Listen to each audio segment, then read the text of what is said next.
Marami pong salamat, Mr. Chairman. Sa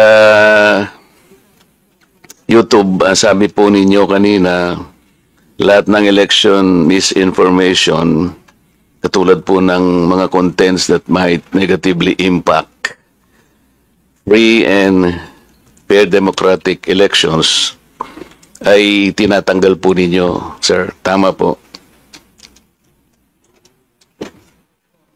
Mr. Chair, certain types of election misinformation po, Mr. Chair.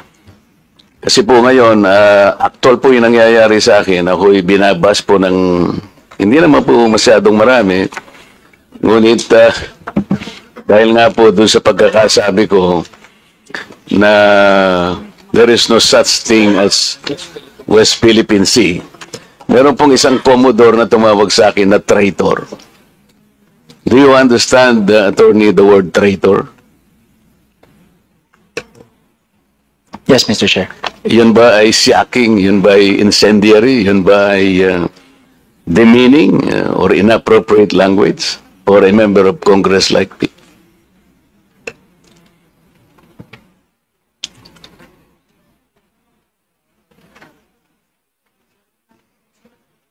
Mr. Chair, I don't know the full context of the statement, so I'm unable to provide a comment on that, Mr. Chair. Okay, let's give the context.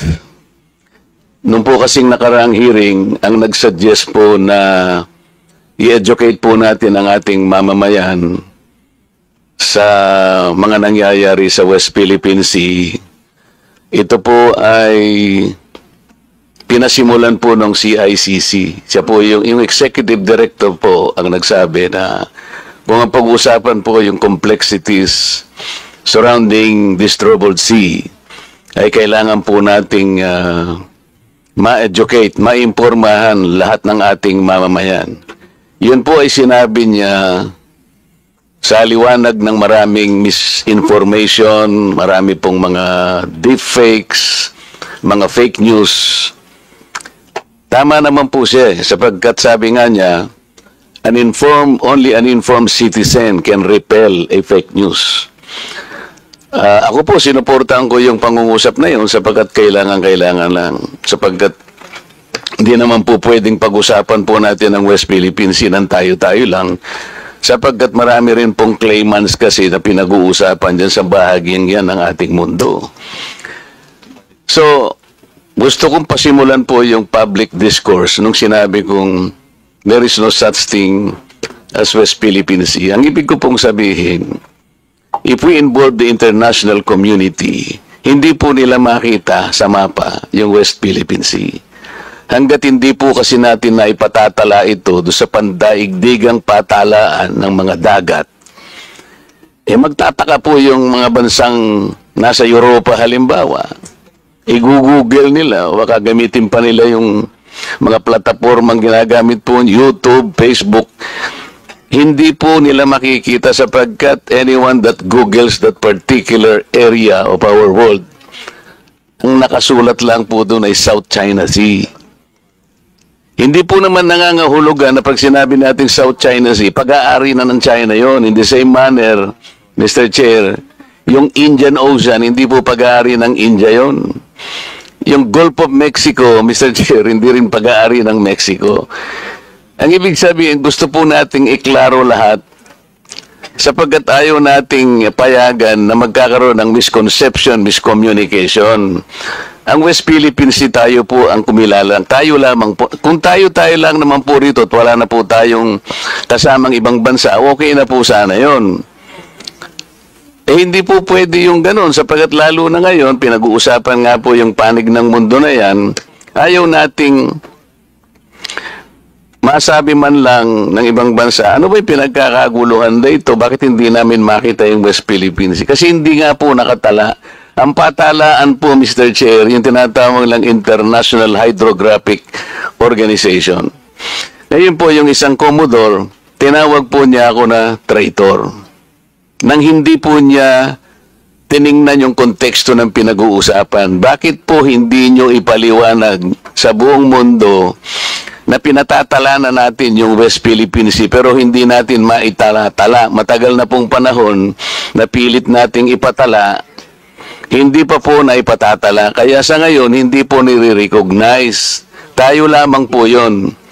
Mr. Chair, yun pong sinasabi nating West Philippine Sea, ito po yung bahagi ng ating exclusive economic zone.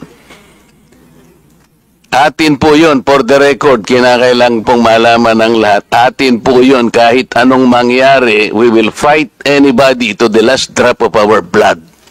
Atin yun, yun ang ating exclusive economic zone. May pangalan o walang pangalan, atin yun. Pero yung isang Commodore na masyadong emotional, tinawag niya akong traitor, Mr. Chair, nang hindi po niya naiintindihan ang pinanggalingan ng pinag-uusapan dito. Pwede po ba tayong gumawa ng kalye, tayo-tayo lang, nang hindi natin ipatatala sa barangay o kaya sa munisipyo? Pagka pumunta ron si Honorable Barbers, may sakay ng isang tricycle. At iwi-wish niya yun.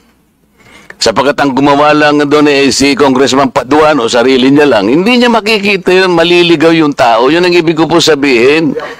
Ilagay po natin sa konteksto ng pangmundong pag-uusap ito.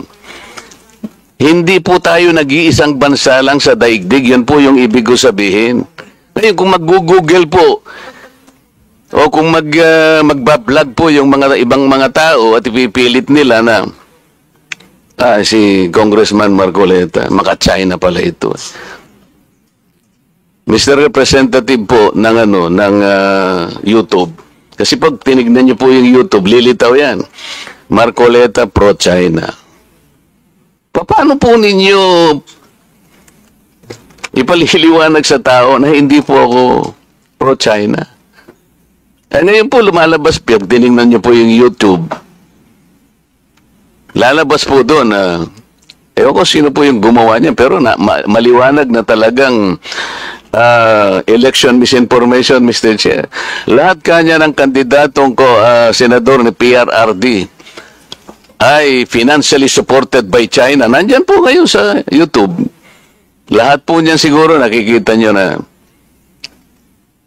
Paano po ito, hindi po niyo ite-take down itong mga contents na ito, sir?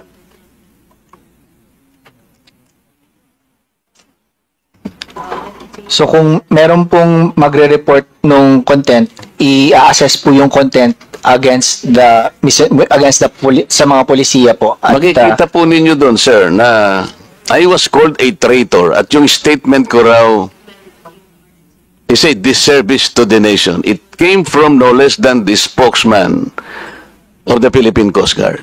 I believe he is here.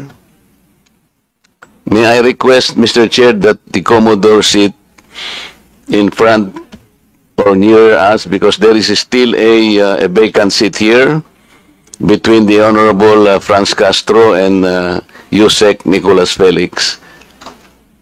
Could you please occupy this seat, sir? Yes, kindly accede to the request of the Honorable Marcoleta.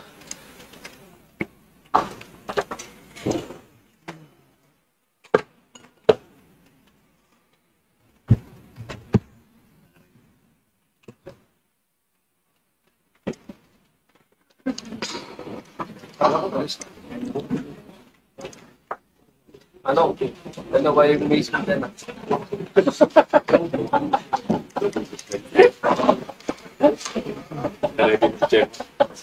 May I continue, Mr. Chair? Please proceed. And thank you for acceding to my request, Mr. Commodore. You just called me a traitor, sir. No, sir.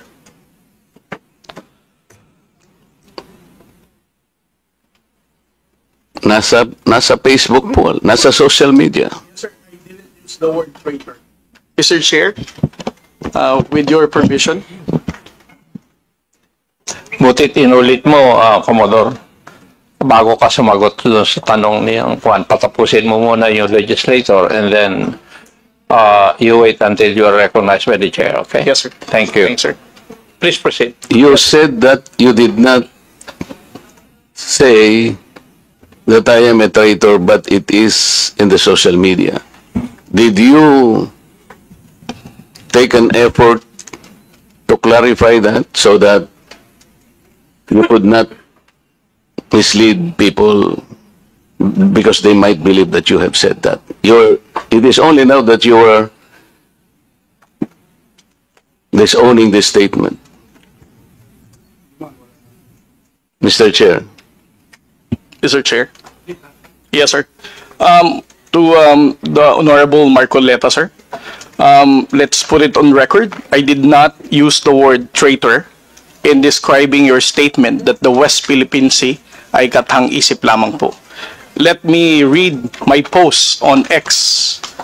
I stand by the statement of President Bongbong Marcos when he said, ang West Philippine Sea ay hindi kathang-isip natin lamang. Ito ay atin, ito ay mananatiling atin hanggang nag-aalab ang diwa ng ating minamahal na bansang Pilipinas.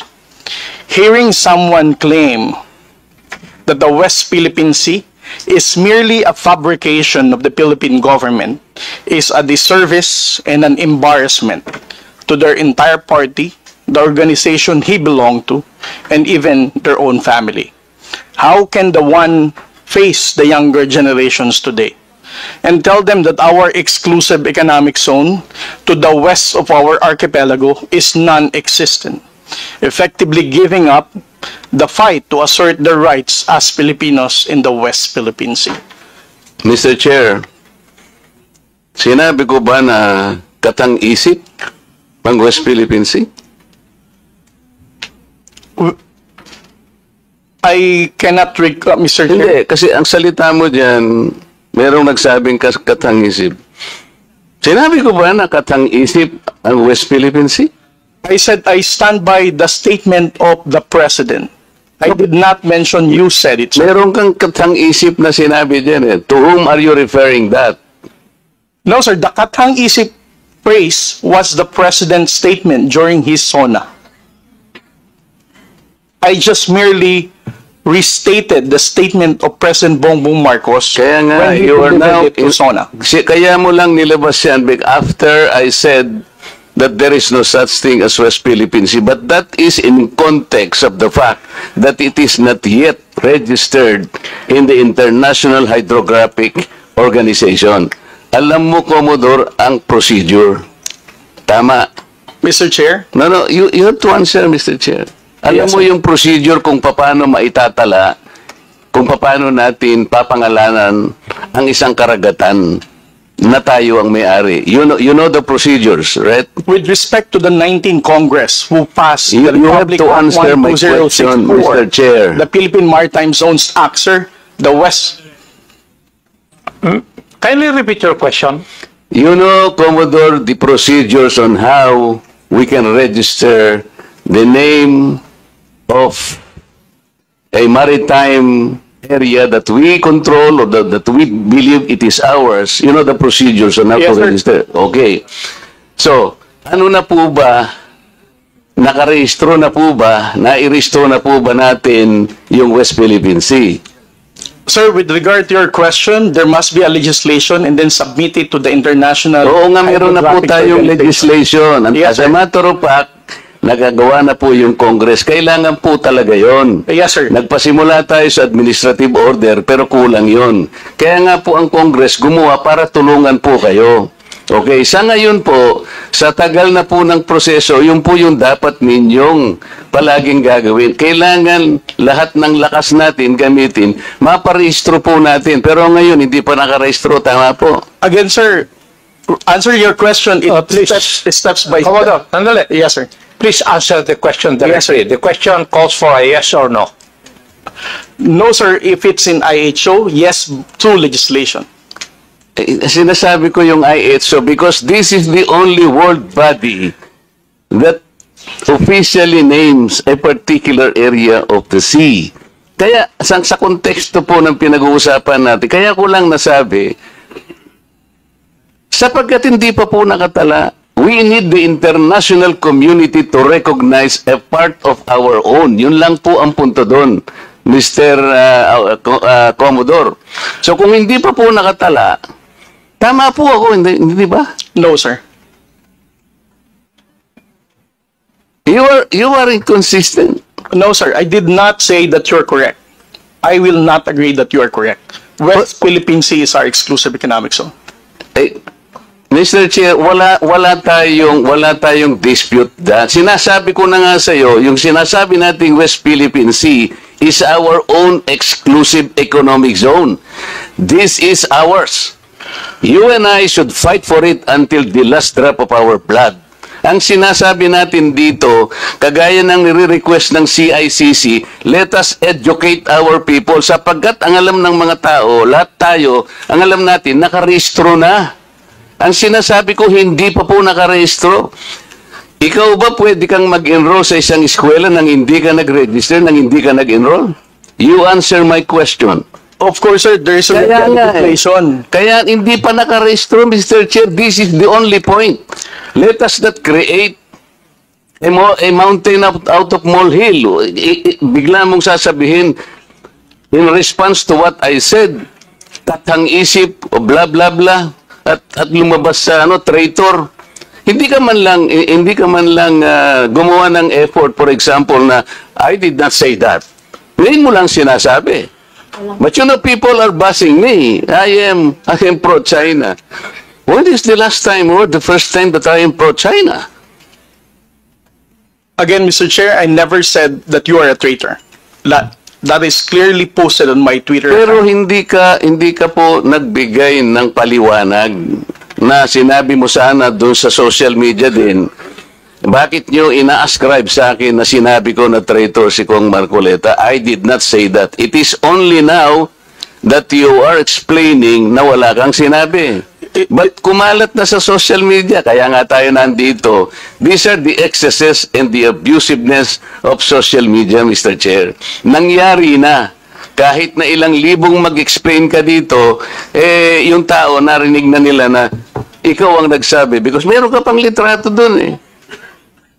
Mr. Chair, No. nobody has ever asked me whether you are a traitor. This was only the first time that I was asked whether you are a traitor or not. You are not even aware na sa social media sumabog yun. Nandun yung litrato mo and the claim that I am a traitor. Ngayon ka lang nagpapaliwanag that I am not a traitor. Pero nangyari na yon. Mr. Chair, I don't think that I'm under in any obligation to respond to all those social media Mr. posts Chair, by bloggers, social media influencers to tell them that they're wrong. Siya muna. Sabi niya wala siyang obligation. Finish your statement. Yes, sir. Mr. Chair, Honorable Marcoleta, sir, I think I'm no under obligation to tell all the social media influencers, to bloggers, defend your name, tell them that you are not a traitor. Again, I did not mention that you are a traitor. Those words did not come from me. Why would I go to the extent of defending you and you are running for Senate? I might as well be interpreted as supporting somebody for public office. Mr. Chair, clarifying something that is wrong is Have not the floor, political. please. Thank you, sir. Commodore, tinatanong lang ni Honorable Marcoleta that merong lumabas kang statement. Siguro, binigyan ng interpretation ng ibang bloggers at nasabi na traitor si Honorable Marcoleta. Ang tinatanong niya is, unang-una, alam mo ba ito na gano'n na nangyari? Would you know? No, sir, because when it became a social media popular post, I was not here in the country. I was actually in the official business outside. So when did you come to know about this? I only came to know about it when Congressman Marcoleta called me Gago and Mangmang in one of his interviews. So when was that?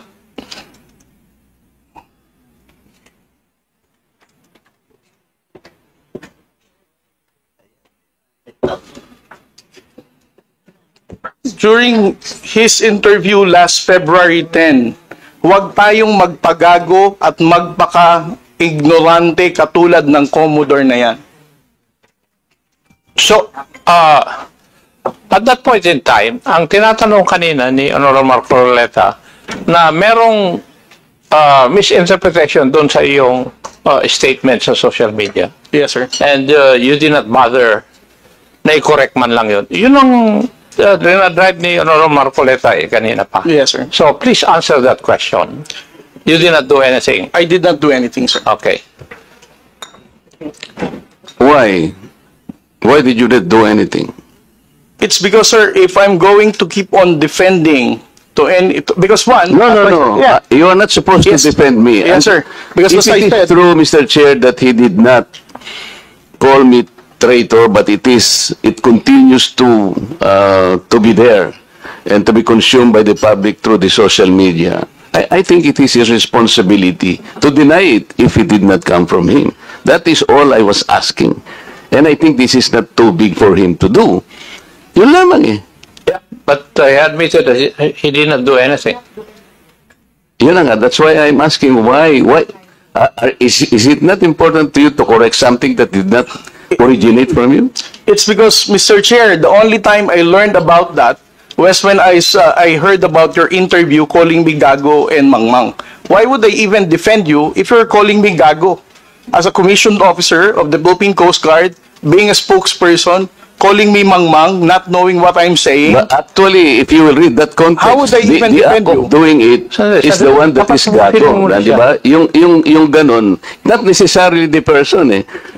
Sabi ko nga sa'yo, kung kinorek mo man lamang yun, because it continue to be there in the social media, Mr. Chair, yun ang nakakasama sapagkat people, hindi ko naman sinabi talaga yun. Mamamatay siya because it came from you. Pero pag hindi mo sinabi at you continue to be silent, akala ng tao, sinabi mo. So that is the problem, Mr. Chair. And I think we are hearing this in order to correct the misconception and misinformation because it continues to spread. If you get the point, Commodore, Mr. Chair. Mr. Chair, again, sir, kung bakit ko po hindi binawi ay dahil nalaman ko lamang po itong balita na ito na nag-spread siya nung nagpa-interview po kayo na ginagago niyo po ako. As a human being, how would I defend somebody na ginagago po ako sa public interview? Mr. Chair, kung titingnan mo yung konteksto ng pagkakasalitaan, hindi ikaw ang ginagago. Ikaw ang ginagago. Ang sinasabi ko rito, let us defend our own nang hindi tayo nagiging gago o kaya nagiging emotional. It's actually hindi sa tao eh. Kung hindi yung act na, halimbawa wala tayong ginawa o kaya sinabi natin. Kasi nagmumula ako, Mr. Chair, sa pagkakasabi na hindi man lang tiningnan mabuti saan ba nang galing itong narrative. Ngayon, i-explain ko nga sa iyo, Commodore, ito yung nangyari doon sa pinagsimulan na dapat nating i-educate ang ating mga kababayan. Yun ang pinagmulan nun. So it is not disservice. I do not deserve to be called a traitor just like that. Kasi ang gusto kong mangyari, lumitaw na ma-informahan natin ng tao na sa ngayon, hindi pa talaga naitatala officially yung West Philippine Sea para malaman ng tao. At yun ang kailangan natin gawin. Pagsikapan natin, pagsakitan natin, ipatala natin, Mr. Chair. Because pag napatala na natin yun at ginugel nila, talaga palang merong West Philippine Sea. Hindi lamang dahil sa nandun, gumawa na tayo ng batas. Because, Mr. Chair, that is preparatory para maipatala na nga natin eh. Kaya lang natatagalan talaga. Ganon siguro yung proseso. So yung pong mga ibang vloggers, Commodore, hindi nila ma-recognize. Kaya example ko kanina, ginugoogle, wine-waste ni Congressman Barbers, yung kalye na gawa lang ni Congressman Paduano, hindi po niya makita. So nagkakaroon ng confusion. The tendency to be misinformed proceeds from the fact na hindi pa talaga na ipatala, sir. That's the only point. Mr. Chair, ngayon, kung babalik po sa Google, Mr. YouTube, ito kumakalat, lumalakad, but you are not doing anything to control this. So, ang daming, ngayon, nagbabas sila sa akin, si Marcoleta, pro-China. Ngayon, may lumitaw na naman through your platform. Lahat po ng senador na kagrupo ni ganito, lahat po sila ay pinopondohan po ng China. Nandito ngayon. I will show it to you before you leave, sir, na lumilitaw na naman dito. So kasama po ako doon sa grupo na yon na pinipinance ng China. Ganun po eh. So it becomes now an election misinformation that will impact on the credibility of the election. Maaring mamislead po na naman ang mga tao. Yun po yung ating gustong ayusin. Yung misconception and misinformation. Lumitaw lamang po kasi sa kawalan ng information na hindi pa po natin naipatala, Commodore. Hindi pa nakatala talaga officially. Tayo-tayo po, walang problema eh. Kung tayo-tayo lang. Sapagkat yung bahagi na yun ng ating karagatan, may pangalan man yan o wala.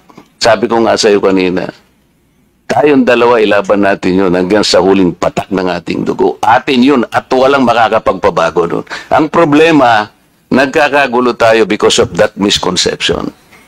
Walang masamang tinapay doon, Mr. Chair. I want to explain that. Ngayon, ako nagpapasalamat ako sa'yo at sinabi mo ngayon at naliwanagan na hindi mo pala sinabi yung I am a traitor. So salamat kahit nahuli. Sabi nga natin, Mr. Chair, huli man daw at magaling, nayahabol din. Kaya lang ang problema ko ngayon, Mr. Chair, yun pong kumakalat na akala nila sinabi mo. At lumaki nga, sapagat siguro, dahil medyo nasaktan naman ako, nakapagsalita ako ng wag nating depensa ng sariling atin na magiging emotional tayo o kaya nagpapakagago tayo. So, kaya lumaki ng lumaki dahil lamang doon. But the context, Mr. Chair, the context is gusto nating huwag gamitin ang misconception or misinformation, lalo na ng mga vloggers, sa lahat po ng bahagi o aspeto ng ating buhay. Ang West Philippine Sea ay atin, Commodore. Yes. Because this is the exclusive economic zone of the country. And there is no changing that fact. Kahit anong magbali-baligtarin natin ang mundo natin, atin ito. Kaya lang ipatala po natin yung pangalan para po hindi gamitin sa misinformation. Mr. Chair, thank you very much. Well, I think we have seen one of the ill effects of misinformation. I think everybody will agree to that. That is one of the ill effects of fake news or misinformation. Would you agree? Yes. So, next time, kasi hindi ako nagbabasa kasi ng mga ganyan eh. Para hindi ako apektado. Yan ang ko. Yes, Madam Tikia. Mr. Chairman, I would just like to, with the indulgence of the chair and the members, I also take exception to what the Commodore has labeled me as being makapili. In my testimony the first time, I said I am not pro-China, I am pro-Philippines, but I'm not makapili. He labeled several people as being makapili. And ako po'y apo ng isang guerrilla. So I took offense on that and I stopped following him. Ang nangyayari ho kasi reverse ngayon eh. Pag ang tao nasa gobyerno, nililabel ka as being makapili, just like that. And you know the reason, Mr. Chairman, why he called me makapili? I had an interview with a Chinese journalist. That doesn't make me makapili. That doesn't make anyone makapili. So, wag sana po natin dadalhin yung usapan sa kune-question yung katauhan ng tao. That's why I never followed him. I used to follow him. I used to question him. But after labeling me as makapili, na hindi po, alam ng karamihan ng kaibigan ko, nag-decide na sana ako sa ibang bansa, pero umuwi ako. Pero for a man in uniform to call me makapili, that's insulting. Yun lang, sir. Any statement, Commodore? Yes, sir. The Global Times is the known propagandist of the Chinese government. if you're going to look at those personalities na in-interview ng Global Times, you're going to doubt what is the objective, why such personalities are being interviewed. If you're going to look at the posts of those people who were interviewed and who gave comments about our fight in the West Philippine Sea, I think that's where I'm getting that kind of assertion. Again, this is just an opinion, but those opinion is guarded on what I have seen so far in their social media posting about how they reacted on our responses in the West Philippine Sea, about how they downplayed the level of aggression that the armed forces of the Philippines and the Philippine Coast Guard is experiencing in the West Philippine Sea, not to mention the abuses of the Chinese Coast Guard against the Filipino fishermen in Bajo de Masinloc. I am not labeling anybody as makapili unless you're going to support and toe the line for our fight in the West Philippine Sea. Ang laban po natin sa West Philippine Sea requires amplification of truth and factual narrative.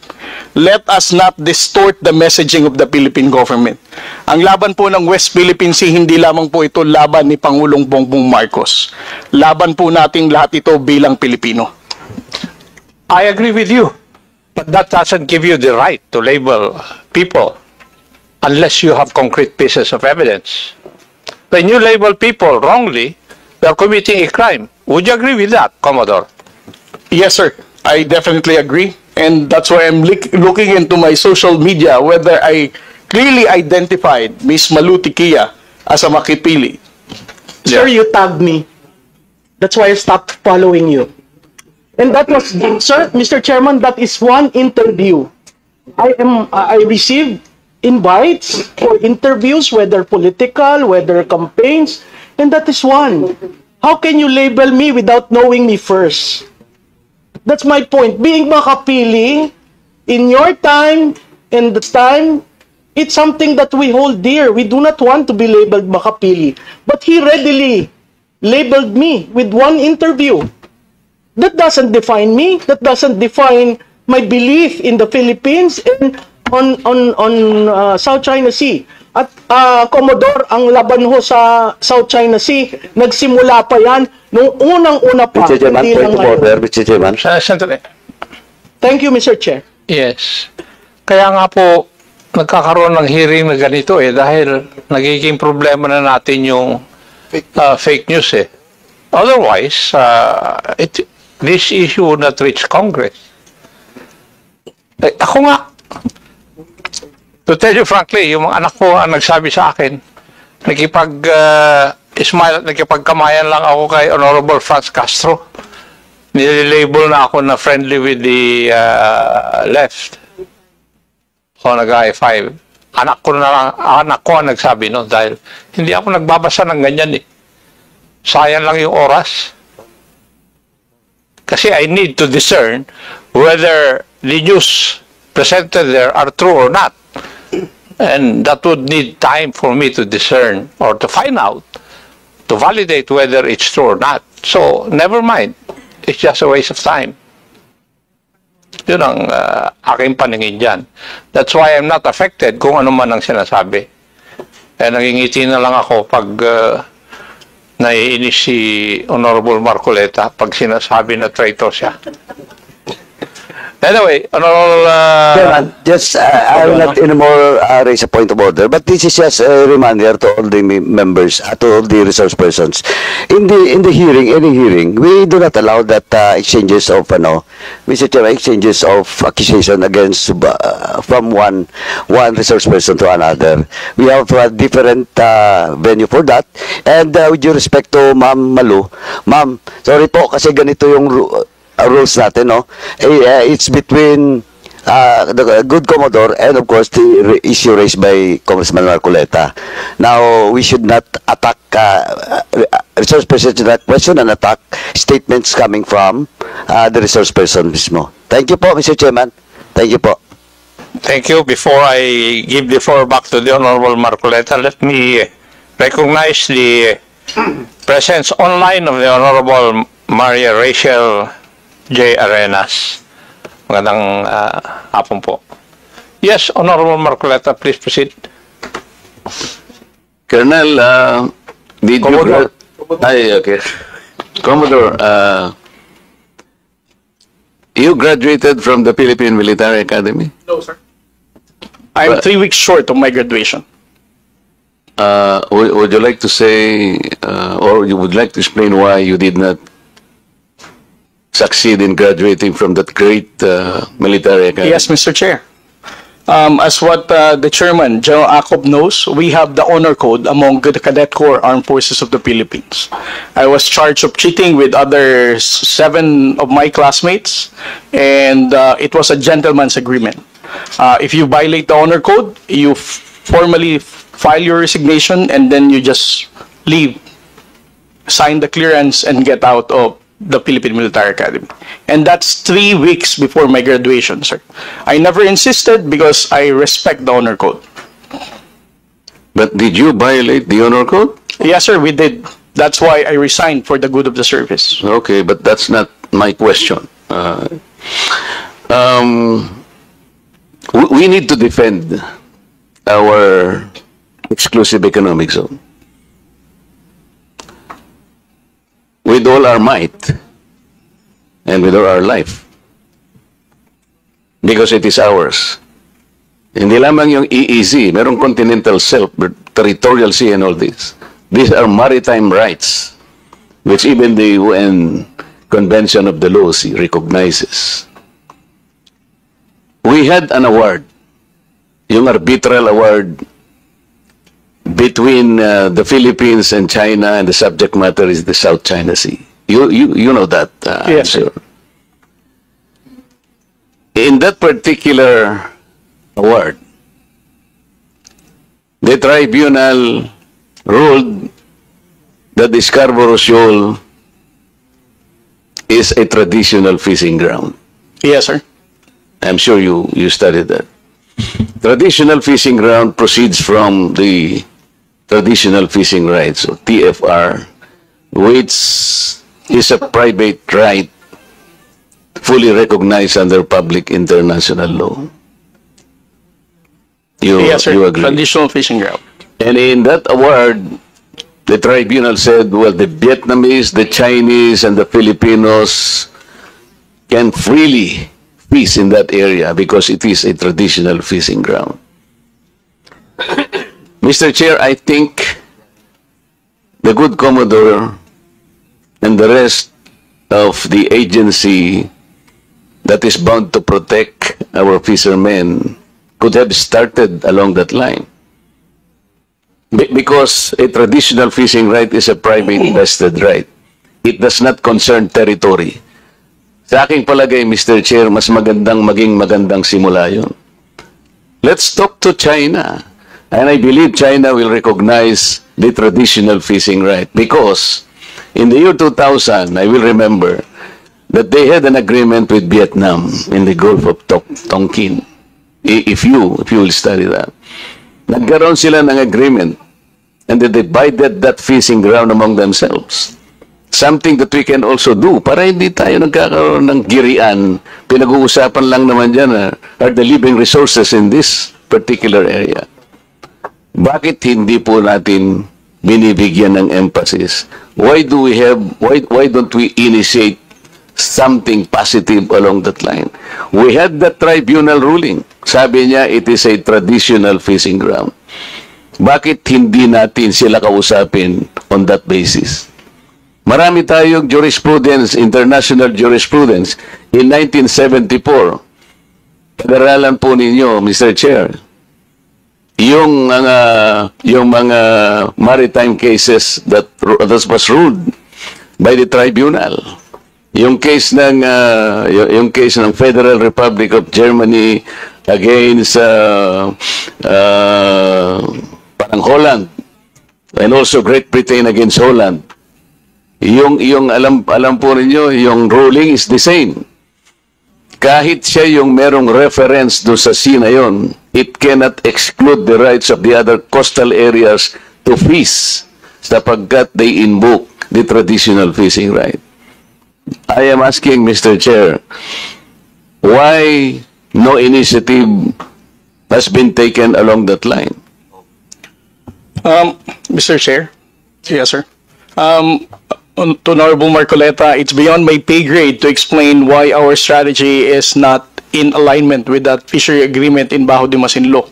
And it's also worth mentioning that the Philippine Maritime Zones Act highlighted that Bajo de Masinloc and its territorial seas, we have sovereignty and sovereign rights over these waters. So on our level, in the Philippine Coast Guard, we cannot go against to the enacted law of the Congress, much more to the national security and foreign policy direction of the President. I am not saying that it is within your pay grade to discuss it with the Republic of China. What I'm saying is maybe because you are a member of the Philippine Coast Guard, you could have talked to the other agencies of government higher than you that we could be initiating this along this line. Because we can take advantage of that particular tribunal's decision. Hindi ba? Pwede naman natin gamitin yun eh. Sabi ko nga sa'yo, ang daming cases, maritime cases, disputes ruled by the same tribunal. Oh, ito, gamitin natin because they're all involved traditional fishing rights. Eh, yung arbitral award natin, sinabi nga that the Scarborough Shoal is a traditional fishing ground. So, sinasabi ko lang, pwede tayong mag-initiate along this line because we are backed up by the award. And another, Mr. Chair, have you read the entirety of the UNCLOS? Not the entirety, sir. I won't pretend that I have, even if I read, I'm not a lawyer.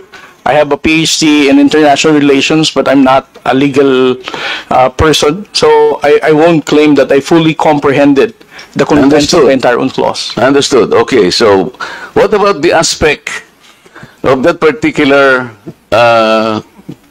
UNCLOS document that relates to the particular maritime area that is now called South China Sea? The South China Sea is a semi-enclosed sea. Did you find in the UNCLOS the significance of a semi-enclosed sea? I think it is under Article 123 of the UNCLOS. Kung tinatanong ko lang, sir, kung nabasa mo lang. Mr. Chair, I'm not the proper resource person to respond to this kind of question, sir. Thank you, Mr. Chair, because I am raising that particular issue because if the most responsible agency will look at it, there is a connection on how we should approach the entire problem because the entire South China Sea is a troubled sea. Kaya dapat inaaral natin, saan kaya tayo magsisimula? Ano kaya ang magiging basihan sana natin to approach this issue? Because if you will look into the definition of a semi-enclosed sea, which is under Article 123, makikita natin doon, Mr. Chair, na yung palang mga coastal states, kasi tingnan po ninyo, imagine it, on the north, nandun po yung China, on the east, nandyan ang Philippines, on the west, nandyan ang Vietnam, southern part, nandyan ang Malaysia. Kaya, at meron din Taiwan on the north. Kaya tinawag po siya sa UNCLOS, Mr. Chair, na semi-enclosed sea. What is the significance of the semi-enclosed sea? Sinasabi po ron, pagka po yung body of water is a semi-enclosed sea, lahat po ng coastal states has the responsibility to coordinate, to cooperate in the exploration, the research, development of that area. We can utilize that as the cornerstone of our defense na. Oh, sinasabi pala rito dapat cooperative ang approach. Hindi sa'yo yan. Kasi even in the description of the sea, tayo dapat nagko-cooperate. So, sinasabi ko lang ito, Mr. Chair, because of the complications and the complexities of the South China Sea. Kaya po, kahit na konti lang ang panahon, gusto ko makakontribute na ito po ang dapat nating pagsikapang aralin. So maraming salamat po, Mr. Chair, sa inyong pasensya sa akin na medyo nagtagal para ipaliwanag lang ng konti, alang-alang po sa pagkaunawa nating lahat. Thank you, sir.